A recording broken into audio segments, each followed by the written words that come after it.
is crushed deep into the night, into the second deck. Wow!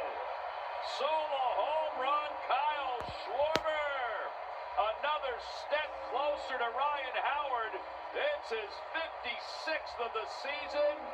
It's his second one of the night. 7-1 Bills.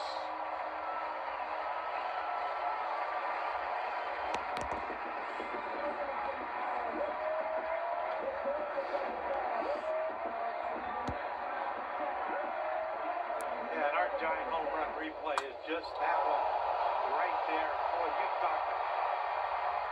I mean, that's way up in the second deck. 468 feet away.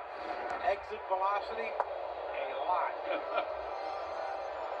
Holy God. Wow, wow, wow.